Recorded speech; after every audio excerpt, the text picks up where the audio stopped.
అందరూ బైబిల్ తీయండి, తీసి చూడండి, చదవండి, సహకరించండి. యోహాను రాసినటువంటి సువార్తమానము 3వ అధ్యాయము 16వ వచనము. దేవుడు లోకమును ఎంతో ప్రేమించెను కాగా ఆయన తన అద్వితీయ కుమారునిగా పుట్టిన వాని యందు విశ్వాసముంచు ప్రతి వాడును నశింపక నిత్య జీవము పొందునట్లు ఆయనను అనుగ్రహించెను. లోకము తన కుమారుని ద్వారా రక్షణ పొందుటకే గాని లోకమునకు తీర్పు తీర్చుటకు దేవుడు ఆయనను లోకములోనికి పంపలేదు. Praise the lord. మన సబ్జెక్ట్ పేరు ఏంటంటే క్రిస్మస్ సందేశము. ఆయన ఎందుకు ఈ భూమి మీదకి వచ్చాడురా బాబు, యేసు ప్రభు ఆ దివు నుండి భూమికి ఎందుకు రావాల్సి వచ్చిందనంటే ఆత్మల రక్షణ కొరకు యేసు పుట్టెను. ఎవరి కొరకు చెప్పాలి? అందరూ చెప్పండి. ఆత్మల రక్షణ కొరకు యేసయ్య ఆత్మలను రక్షించడానికి ఈ భూమి మీదకి ఆయన దిగి వచ్చి ఉన్నారు. అది ఎలానంటే కన్యకకు ప్రదానము చేయబడినటువంటి మరియా, యేసేబు వారిద్దరికి ప్రదానం చేయబడింది. యూదుల ఆచార ప్రకారంగా ప్రదానం చేయబడితే ఇక ఆమె భార్య అయినట్లు. ప్రధానము చాలా ముఖ్యమైనది. చూడండి, మనం కూడా ఈరోజు ప్రధాన కావిడ వస్తుంది అంటాం కదా, ప్రధానం జరుగుతుంది, నిశ్చితార్థం జరుగుతుంది అని. ఆ విధముగా నిశ్చితార్థం జరిగింది, ప్రదానం చేయబడింది. అయితే మీ పరిశుద్ధురాలు, ఏ పురుషుని ఎరగనిది, భక్తిపరురాలు. చాలామంది యేసు ప్రభు పుడతారని లేఖనాలలో ముందుగానే వ్రాయబడి ఉన్నది. నా కడుపును పుడితే బాగుండు, యేసు ప్రభు నా కడుపును పుడితే బాగుండునని చాలామంది స్త్రీలు ఆశపడ్డారు. కానీ ఆ ధన్యత మరియమ్మ గారికి దక్కింది. దేవుని స్తోత్రం. ఇది శుభోదయం, క్రీస్తు జన్మదినం, ఇది లోక కళ్యాణం, మేరీ పుణ్యదినం, మేరీ పుణ్యదినం. ఇది శుభోదయం, క్రీస్తు జన్మదినం, ఇది లోక కళ్యాణం, మేరీ పుణ్యదినం, మేరీ పుణ్యదినం,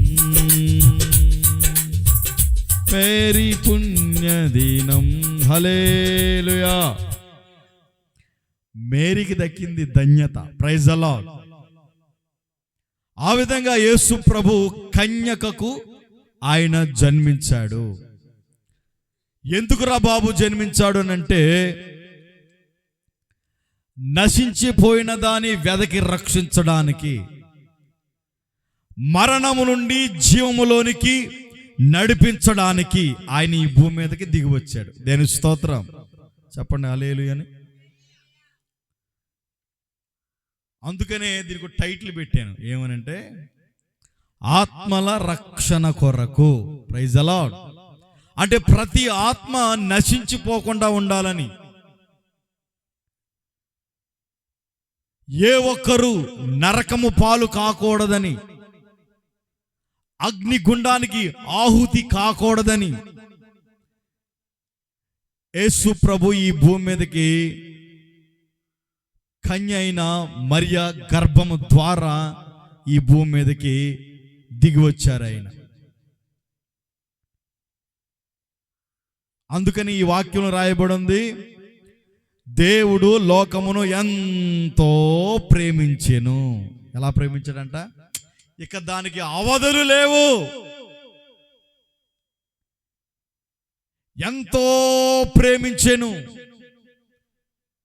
దానికి ఫుల్ స్టాప్ లేదు. అంతగా మనల్ని ప్రేమించి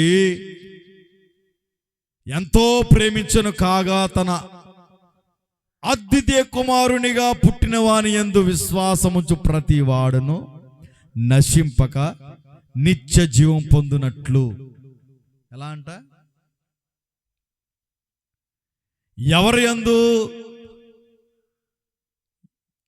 అద్వితీయ కుమారునిగా పుట్టిన వాని యందు విశ్వాసం ఉంచేవాడు మాత్రమే. హల్లెలూయా. ఎట్లా అంట? యేసయ్య మీద విశ్వాసం ఉంచిన వారు మాత్రము నశింపక నిత్య జీవము పొందునట్లుగా. చూడండి, ఎవరి యందు విశ్వాసం ఉంచాలి? యేసు ప్రభు యందు. యేసు ప్రభుని యందు విశ్వాసం ఉంచితే నశించిపోక నిత్య జీవం పొందేటట్లుగా చేస్తాడు ఆయన. దేవుని స్తోత్రం. అందుకని ఆయన నమ్ముకోవడానికి, ఆయన ద్వారా నిత్య జీవాన్ని స్వతంత్రించుకోవడానికి ఆయన దివు నుండి భూమికి దిగి వచ్చాడు. హల్లెలూయా. నిన్ను రక్షించడానికి, నీ ప్రాణాన్ని కాపాడడానికి, నిత్య జీవాన్ని ఇవ్వడానికి ఆయన ఈ భూమి మీదకి దిగి వచ్చాడు. దేవుని స్తోత్రం. మరణములో నుండి జీవములోనికి ప్రవేశించడానికి అర్హత, యోగ్యత, భాగ్యాన్ని ఆయన ద్వారా, అంటే విశ్వాసము ద్వారా ఎవరైతే పొందుకుంటారో వారు నశింపక నిత్య జీవాన్ని పొందుకుంటారు. Praise the lord. ఇది మొదటి మాట. ఆయన ఎందుకు వచ్చారు? ఆత్మల రక్షణ కొరకు దిగి వచ్చారు. చెప్పండి, చెప్పాలందరూ. నశించిపోకుండా రక్షించడానికి. ఇక యేసు ప్రభు యందు ఎవరైతే విశ్వాసం ఉంచుతారో వారు నిత్య జీవం పొందుకుంటారు.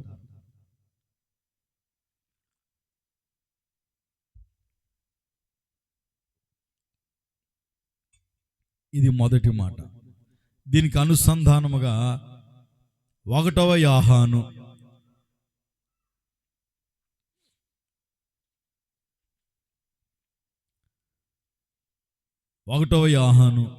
4వ అధ్యాయము లాస్ట్లో ఉంటుంది. చూడండి, 1వ యోహాను 4వ అధ్యాయము 9-10 వచనాలు చదవండి త్వరగా. మనం ఆయన ద్వారా జీవించినట్లు దేవుడు తన అద్వితీయ కుమారుని లోకములోనికి పంపెను. దీని వలన దేవుడు మన యందుంచిన ప్రేమ ప్రత్యక్షపరచబడెను. మనము దేవుని ప్రేమించితమని కాదు, తానే మనను ప్రేమించి మన పాపములకు ప్రాయశ్చిత్తమై యుండుటకు తన కుమారుని పంపెను. ఇందులో ప్రేమయున్నది. Praise the lord. చూసారండి, మన దేవుడు ఏం చేశారు? మనం ఆయన ద్వారా జీవించినట్లుగా దేవుడు తన అద్వితీయ కుమారుని లోకంలోనికి పంపాడు.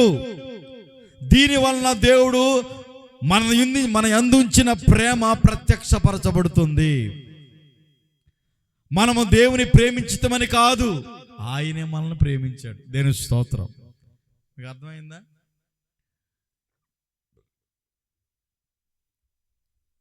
ఆయనే మనల్ని ప్రేమించాడు. మనం ఆయన్నే ప్రేమించలేదు. ప్రేమించినా ప్రేమించకపోయినా ఆయనే మనల్ని ప్రేమించాడు. తన అద్వితీయ కుమారుని మన కొరకు ఈ భూమి మీదకి పంపించారు. ఇందులో ప్రేమ ఉన్నది. చూడండి, ఈరోజు సమాజంలో చూస్తే నువ్వేదైనా ఉపకారం చేస్తే నీకు ఉపకారం చేస్తారు. నువ్వేదైనా సాయం చేస్తే, నీ పెళ్ళికి వస్తే చెప్పండి, ఆయన పెళ్ళికి వెళ్ళావనుకో నీ ఇంట్లో పెళ్లి జరిగినప్పుడు వస్తారు. నువ్వు రాలేదనుకో నీ పెళ్ళికి రాలేదు ఎందుకు గుర్తుపెట్టుకుంటారు. ఏమని? ఈమె మా ఇంట్లో వివాహం జరిగితే రాలేదు. అర్థమైందా మీకు? అంటే మనిషి ప్రేమ ఎటువంటిదంటే స్వలాభము ఆశించి ఎదుటి వారి మీద ఆధారపడి ఆ విధమైన ప్రేమ ఈ లోకంలో ఉంది. కానీ యేసయ్య ఇదిగో తండ్రి మనల్ని ప్రేమించకపోయినా ఆయనే మనల్ని ప్రేమించాడు. హల్లెలూయా! ఎంత గొప్ప భాగ్యం అండి. యేసయ్యే మనల్ని ప్రేమించాడు. తన అద్వితీయ కుమారుని పంపించాడు ఈ భూమి మీదకి. ఇందులో ఏముందంట? ప్రేమ ఉంది. మన పాపములకు ప్రాయశ్చిత్తమై ఉండుటకు తన కుమారుని పంపెను. మన పాపముల నుండి ప్రాయశ్చిత్తం చేయడానికి, కడిగి వేయడానికి, శుద్ధి చేయడానికి, నిందారహితులుగా మార్చి నీతిమంతులుగా మార్చి ఆయన రక్తం ద్వారా కడిగి నిన్ను ప్రాయశ్చిత్తం చేయడానికి, విమోచించడానికి ఆయన ఈ భూమి మీదకి దిగి వచ్చాడు. దేవునికి స్తోత్రం. మన పాపములను కడిగి వేయడానికి ఆయన ఈ భూమి మీదకి వచ్చాడు. అందుకని ఆయన రావాల్సి వచ్చింది. అందుకనే ఆత్మల రక్షణ కొరకు ఆయన ఈ భూమి మీదకి వచ్చాడు. దేవునికి స్తోత్రం. ఏ ఒక్కరు నశించిపోకుండా ఉండినట్లుగా, ఏ ఒక్కరు నరక కోపంలోనికి పడిపోకుండా, శాపభరితులుగా మార్చబడకుండా నిత్య జీవాన్ని పొందించడానికి ఆయన ఈ భూమి మీదకి దిగి వచ్చాడు. దేవునికి స్తోత్రం. ఇది మొదటి మాట, ఇందులోనే భాగం. రెండవ మాటను మనం చదువుకుందాం. కొరింథీయులకు రాసిన పత్రిక 5వ అధ్యాయము 19 నుంచి 21వ వచనం వరకు చదువుకుందాం. 2వ కొరింథీయులకు రాసినటువంటి పత్రిక అపోస్తలుడైన పౌలు చెప్తున్న మాటలు ఇవి. అదేమనగా దేవుడు వారి అపరాధములను వారి మీద మోపక క్రీస్తునందు లోకమును తనతో సమాధానపరుచుకొనుచు ఆ సమాధాన వాక్యమును మనకు అప్పగించెను. దేవుని స్తోత్రం. రెండో మాట, మన అపరాధముల నిమిత్తమై మన మీద మోపకుండా ఉండడానికి క్రీస్తు ఈ లోకమునకు తన కుమారుని పంపాడు. ఎందుకో తెలుసా? సమాధానపరచటానికి. ఏం చేయడానికి? సమాధాన వాక్యమును మనకు అప్పగించెను. అంటే సేవనిచ్చాడు. ఈ వాక్యాన్ని దేవుడు నాకు ఇచ్చాడు, సమాధానపరిచే వాక్యాన్ని, సమాధానపరిచే మనస్సును. అందుకని పౌలు అంటారు, సమాధానపరుచుకొనుచు ఆ సమాధాన వాక్యమును మనకు అప్పగించెను. దేవుని స్తోత్రం. అందుకే వాక్యము మనతో మాట్లాడుతుంది. వాక్యము శరీరధారిగా కృపా సత్య సంపూర్ణముగా ఇదిగో మన మధ్య వాక్యము సంచరిస్తూ ఉంది. ఈ వాక్యము ద్వారా మనము మన అపరాధములను పాపములను విడిచిపెట్టాలి. ఈ వాక్యము ద్వారా మన జీవితాన్ని సరిచేసుకోవాలి అని పౌలు చెబుతున్న మాటలు ఇవి. ఎలా అంట? అదేమనగా దేవుడు వారి అపరాధములను వారి మీద మోపక క్రీస్తునందు లోకమును తనతో సమాధానపరచుటకు. ఇది చూడండి, దేవునికి మనకిని సమాధానపరచడానికి యేసయ్య భూమి మీదకి వచ్చాడు. సమాధానం ఉండాలి మనకి. కుటుంబంలో ఏముండాలి? భార్యాభర్తకి ఏముండాలి? సమాధానం ఉండాలి. పిల్లలకి తల్లిదండ్రులకి ఏముండాలి? సమాధానం ఉండాలి, ఐక్యత ఉండాలి, ప్రేమ ఉండాలి. వీటన్నిటినీ చేయడానికి, సమాధాన పరచడానికి ప్రభువైన క్రీస్తు ఈ భూమి మీదకి దిగి వచ్చాడు. సమాధాన వాక్యమును మనకు అనుగ్రహించాడు. అందుకని ఆయన ఈ భూమి మీదకి దిగి వచ్చాడు. దేవుని స్తోత్రం. రెండవదిగా సమాధాన పరచడానికి ఈ భూమి మీదకి ఆయన వచ్చాడు.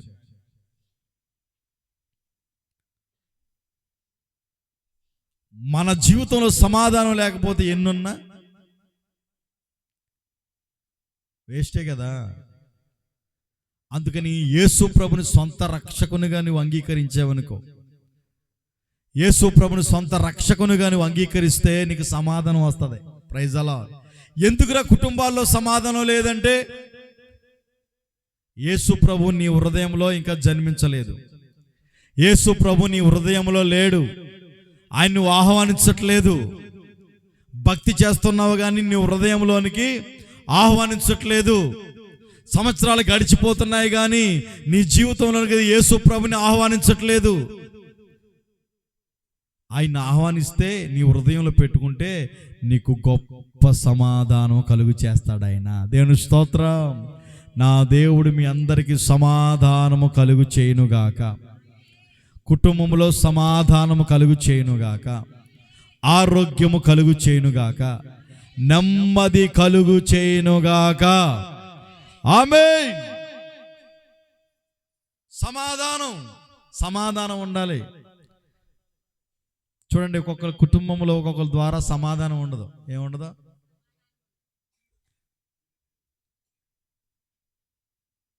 అందరూ బాగున్నారు పాస్టర్ గారు, మా చిన్నోడు మాట వింటలేదండి, ఫ్రెండ్స్తో తిరుగుతున్నాడండి,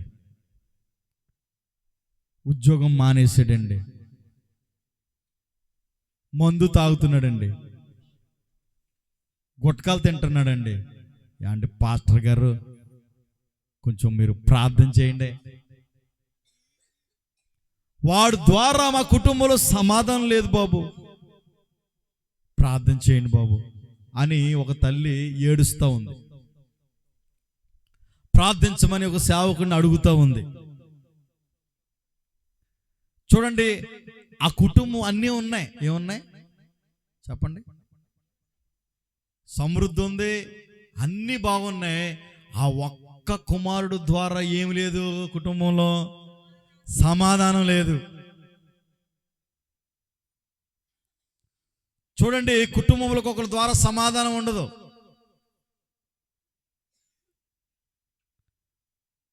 సమాధానం లేకపోతే ఎట్లా?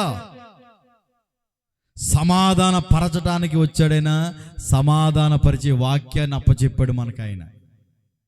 అందుకని ఏముండాలి? కుటుంబంలో సమాధానం ఉండాలండి.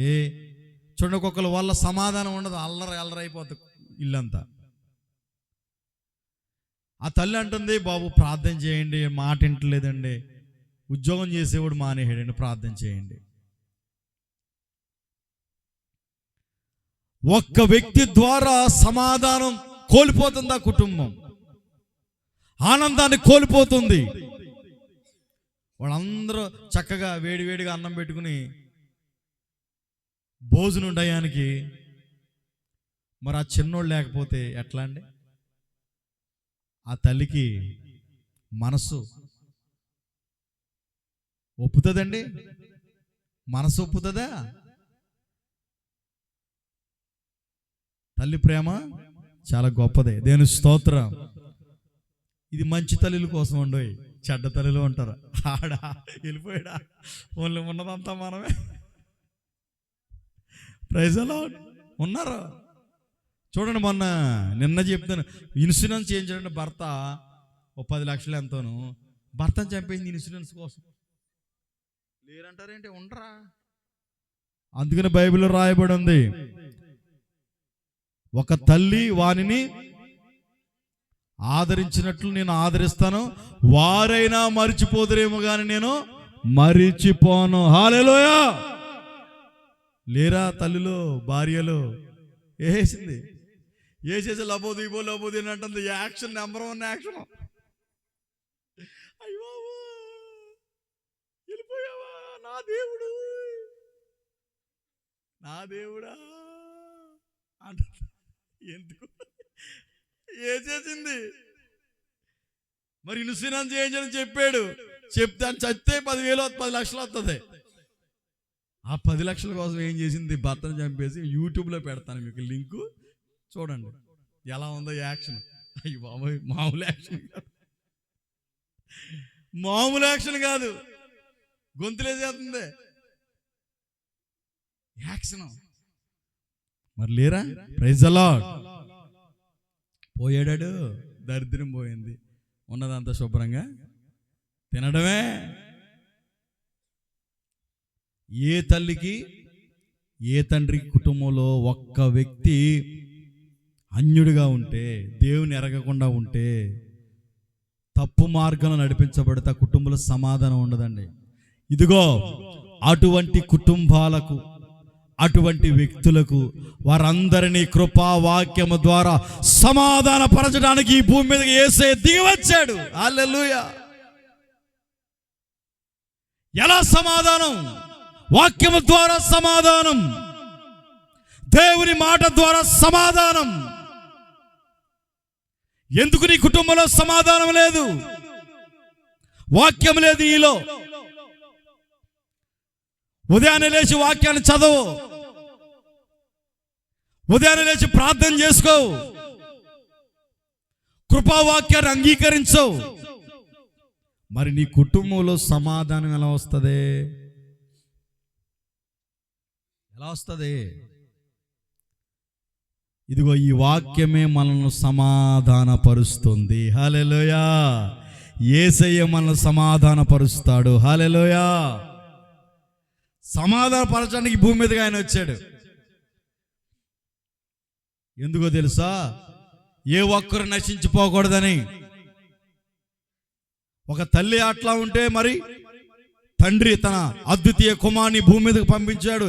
ఏ ఒక్కరు నశించిపోకుండా ఉండాలి, అందరూ సమాధానంగా ఉండాలి, సంతోషంగా ఉండాలి, ఆరోగ్యకరంగా ఉండాలి, మరణం పాలు కాకూడదని ఈ భూమి మీదకి సమాధాన పరచడానికి ఆయన వచ్చాడు.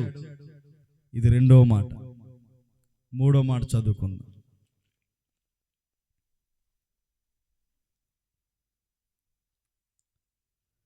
అపోస్తుల కార్యాలు 13వ అధ్యాయము.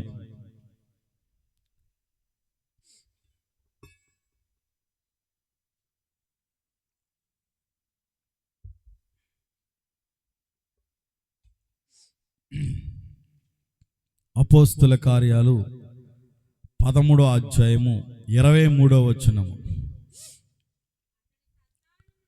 అంతటి సంతానం నుండి దేవుడు తన వాగ్దానము చొప్పున ఇశ్రాయేలు కొరకు రక్షకుడగు యేసును పుట్టించెను. హల్లెలూయా. ఇశ్రాయేలుల కొరకు. ఎవరి కొరకు? ఇశ్రాయేలుల కొరకు, తన ప్రజల కొరకు, వారి పాపము నుండి శాపము నుండి విడిపించడానికి ఇశ్రాయేలు కొరకు రక్షకుడు పుట్టాడు, రక్షకుడు ఉదయించాడు. వారందరిని రక్షించడానికి యేసు ప్రభు ఈ భూమి మీదకి రక్షకుని పంపించాడు. హల్లెలూయా. ఎవర్రా ఇశ్రాయేలు ప్రజలు అంటే? దేవుణ్ణి ఎరిగిన ప్రజలు. వారు దారి తప్పిపోయారు, వారందరినీ మార్గంలో పెట్టడానికి భూమి మీదకి వచ్చాడు. అందుకని యేసు ప్రభు చెప్తున్నాడు, శాస్త్రులు పరిశీలన ఏమంటున్నారు? యేసు ప్రభువుని అంగీకరించట్లా. నేనే మార్గం, నేనే సత్యం, నేనే జీవం అని చెప్తూ ఉంటే ఏంటి నీవు చెబుతూ ఉన్నావు? ఒరేయ్, వడ్లవాణి కుమారుడు, వడ్రింగి కుమారుడు వచ్చి ఏదో చెప్తున్నాడు రా అని చెప్తూ ఉన్నాడు. ఎవరెందరో? ఇశ్రాయేలీయులు. రాజ్యాంగం తెలిసిన వాళ్ళు, ధర్మశాస్త్రం ఎరిగిన వారు. వారందరినీ ఆచార ముసుగులో నుండి విడుదల పొందించడానికి, వారందరినీ రక్షించడానికి రక్షకుని పుట్టించాడు దేవుడు. హల్లెలూయా.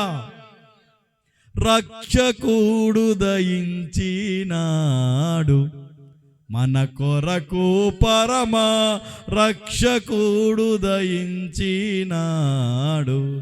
అనుచుగొల్లాలొకరికొకరు ఆనవాలు చెప్పుకొనుచు. పాడాలి.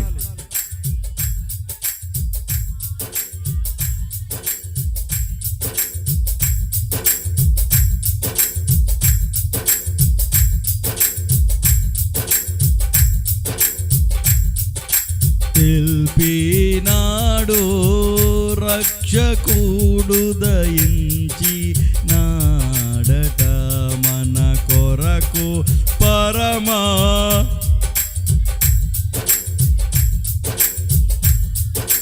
హల్లెలూయా. రక్షకుడు పుట్టాడు. రక్షకుణ్ణి ఆయన పుట్టించాడు. ఎందుకంటే ఇశ్రాయేలుల కొరకు రక్షకుడు పుట్టాడు. దేవుని స్తోత్రం. వారి పాపము నుండి శాపముల నుండి విడుదల పొందించడానికి, రక్షించడానికి రక్షకుడు పుట్టాడు. రక్షకును పుట్టించాడు ఆయన. దేవుని స్తోత్రం. హల్లెలూయా. ఎవరినంటారు? రెండవదిగా ఇశ్రాయేలు కొరకు, తన ప్రజల కొరకు యేసయ్య ఈ భూమి మీదకి దిగి వచ్చాడు. ప్రైజ్ అలార్డ్. మూడవ మాట, అందులోని రెండవ మాటలో లూకాసు వార్త 2వ అధ్యాయము 11వ వచనం చూడండి. ఇశ్రాయేలు ప్రజల కొరకు వాగ్దానం చొప్పున వాగ్దానం చేశాడు దేవుడు. వాగ్దానం చొప్పున రక్షకుడకు యేసును పుట్టించాడు. అది ఎలా తెలుసా? ఏ వంశం నుండి తెలుసా? లూకాసు వార్త 2వ అధ్యాయం 11వ వచనం. దావీదు పట్టణమందుడు నేడు రక్షకుడు మీ కొరకు పుట్టి ఉన్నాడు, ఈయన ప్రభువైన క్రీస్తు, దానికి ఇదే మీకు ఆనవాలు. హల్లెలూయా. దేవుని స్తోత్రం. ఎక్కడి నుంచి పుట్టించాడంటే దావీదు వంశములో నుండి. వాగ్దానం. మన దేవుడు ఎవరు? వాగ్దాన పూర్ణుడు, వాగ్దానాన్ని నెరవేర్చే దేవుడు. అందుకనే ప్రతి సంవత్సరం మనకు వాగ్దానం. అర్థమైంది మీకు? వాగ్దానాన్ని నెరవేర్చాడు ప్రభు. దావీదు పట్టణమందు నేడు రక్షకుడు మన కొరకై పుట్టి ఉన్నాడు. హల్లెలూయా. ఇశ్రాయేలు కొరకు రక్షకుడిని పుట్టించాడు దేవుడు.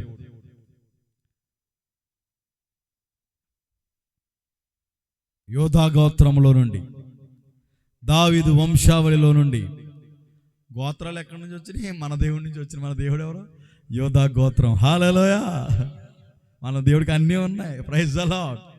రాజు మన దేవుడు, సర్వలోకానికి చక్రవర్తి, ఏకైక దేవుడు, మనం ఆరాధిస్తున్నవాడు. హల్లెలూయా.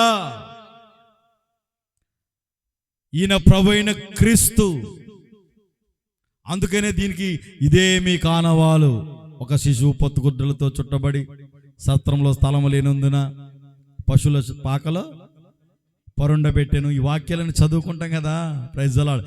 ఇశ్రాయేలుల కొరకు రక్షకును పుట్టించాడు ఆయన. మూడవదిగా అపోస్తుల కార్యాలు 3వ అధ్యాయం 26వ వచనం.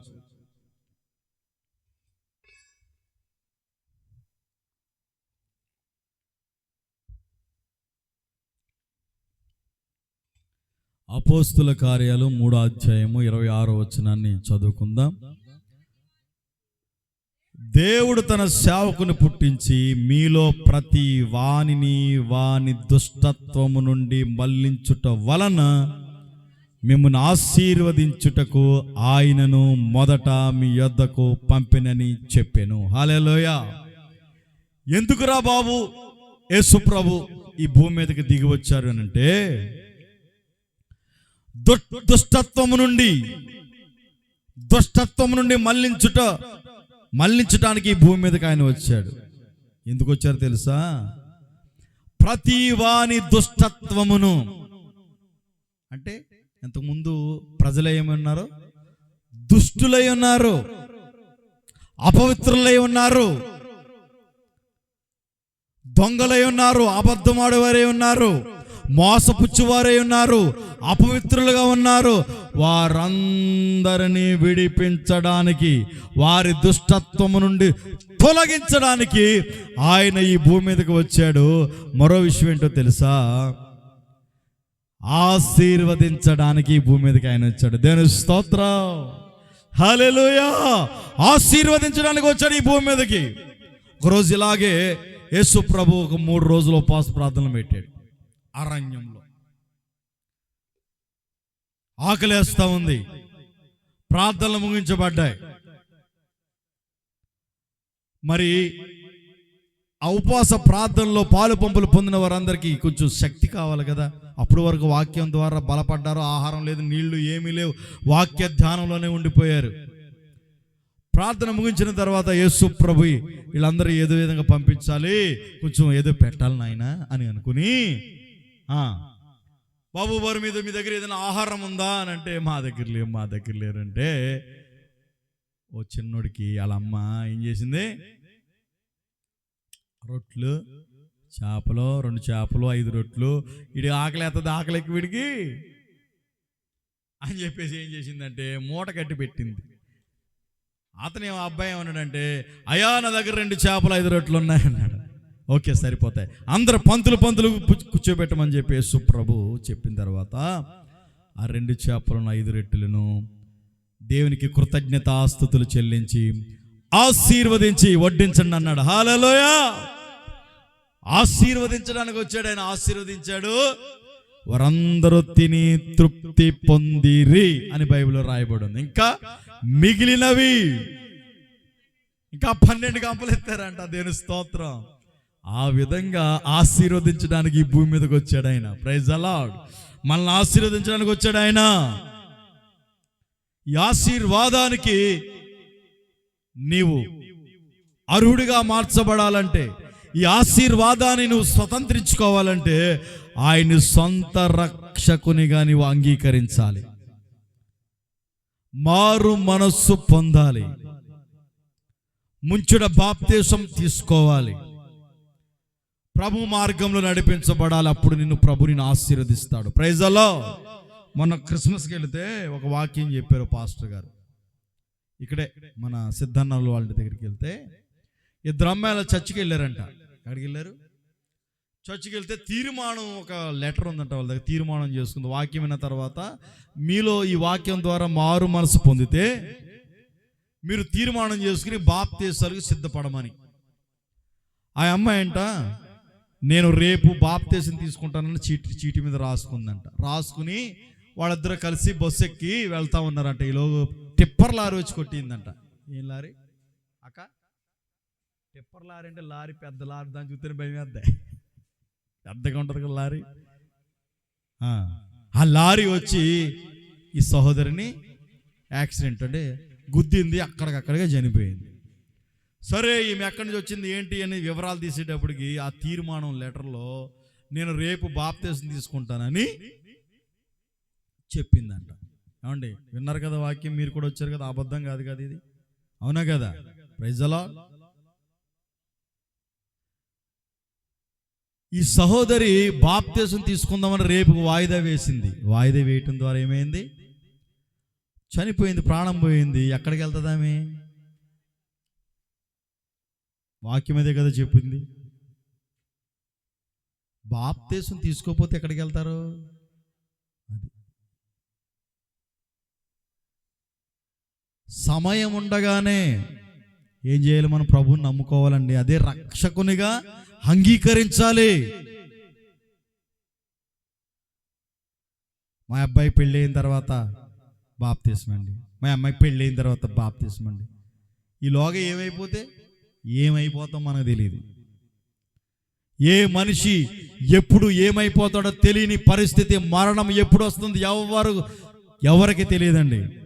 మరణము నీ దగ్గరికి రాకమునుపే, మరణము నిన్ను ఆవరించక మునిపే నువ్వేం చేయాలి తెలుసా? ప్రభుని అంగీకరించాలి. అంటే రక్షింపబడాలి. ఏం చేయాలన్నా? ప్రభుని అంగీకరించాలి, రక్షింపబడాలి. ముంచుడు బాప్తిసం తీసుకోవాలి, తీర్మానానికి రావాలి. ప్రభు రాకడ దగ్గరికి వస్తూ ఉంది. మరణం ఎప్పుడు ఎవరిని మృంగుతుందో మనకు తెలియదు. ఇప్పుడే కదండి మాట్లాడాడు, అయ్యో చనిపోయాడా, ఇప్పుడే కదా అన్నిటి ఇలా వెళ్ళాడు బండి వేసుకుని. అయ్యో చాలా మంచోడండి. సరే నీ కోసం సాక్ష్యం ఉంటుందేమో కానీ ఈ రక్షణ లేకపోతే నీకు పరలోక రాజ్యం ఉండదు. Praise the lord. ఇది నిత్యము, ఇది సత్యము, కృపావాక్యము. హల్లెలూయా. అందుకని అంతటా అందరూ మారు మనసు పొందవలెను, యేసు ప్రభుని సొంత రక్షకునిగా అంగీకరించవలెను. హల్లెలూయా. అప్పుడు నీ జీవితంలోనికి సమాధానం వస్తుంది, సంతోషం వస్తుంది. ఏ పరిస్థితుల్లో మరణము నిన్ను వెంబడించడం, మరణము నిన్ను మృంగివేసినప్పుడు చింతించవలసిన పని లేదు. అర్థమైందా? అందుకనే ఆత్మల రక్షణ కొరకై ఆయన ఈ భూమి మీదకి వచ్చాడు. అది సబ్జెక్టు. ఆత్మలను రక్షించడానికి ఈ భూమి మీదకి ఆయన దిగి వచ్చాడు. అందుకని మనము యేసు ప్రభువు యందు విశ్వాసం ఉంచాలి, నమ్మిక ఉంచాలి. నమ్మి బాప్తిసం పొందినవాడు రక్షింపబడును, నమ్మని వానికి శిక్ష విధించబడును. అంతేనా ఉంది వాక్యంలో అన్న? అంతేనా? నమ్మిన వారికి రక్షణ, నమ్మని వారికి శిక్ష. అందుకని మనం ఏం చేయాలి? ఖచ్చితంగా యేసు ప్రభువును నమ్ముకోవాలి. మనకి ఏ శిక్ష విధి ఉండదు. అదిగో విశ్వాసము ద్వారా ఎవరైతే యేసు ప్రభువును అంగీకరిస్తారో వారికి ఏ శిక్ష విధి లేదు, ఏ శిక్ష విధి ఉండదు, చనిపోయినా ఉండదు. ఎందుకంటే యేసు ప్రభువుని నమ్ముకున్నారు కనుక. అప్పుడు వారు యేసు ప్రభు వచ్చినప్పుడు మొదట లేస్తారు. సమాధిలో నుండి బ్రద్దల కొట్టుకుని అక్షమే శరీరాన్ని ధరించుకుని మొదట లేస్తారని వాక్యం సెలవిస్తుంది. అందుకని సొంత రక్షకునిగా అంగీకరించాలి. అదే క్రిస్మస్. ఎవరైతే యేసు ప్రభు యందు నమ్మిక ఉంచుతారో, విశ్వాసం ఉంచుతారో, సొంత రక్షకునిగా అంగీకరిస్తారో ఆనాటి నుండి వారి జీవితానికి వస్తుంది క్రిస్మస్. వచ్చింది వచ్చింది క్రిస్మస్. హల్లెలూయా. తెచ్చింది ఏంటది? బహుమతులు తెచ్చింది. Praise the lord. ఇదండి క్రిస్మస్ అంటే. ఈ విధంగా వాక్యాన్ని మీరు అర్థం చేసుకుని, కృపా వాక్యానికి మీరు అర్థం చేసుకుని మీరేం చేయాలంటే యేసు ప్రభుని నమ్ముకోవాలి, యేసు ప్రభుని అంగీకరించాలి, సొంత రక్షకునిగా అంగీకరించాలి. అంగీకరిస్తే ఏ శిక్ష విధి మీకు ఉండదు. మీకు సమాధానం కలుగుతుంది, సంతోషం కలుగుతుంది, ఆనందం కలుగుతుంది, ఇక భయమేమీ ఉండదు. హల్లెలూయా. ఈ మాటలు నా దేవుడు మీ హృదయంలో నీరు కట్టి ఫలింప చేయునుగాక. ఆమేన్. అందరూ లేచి నిలబడండి, ప్రార్థన చేసుకుందాం.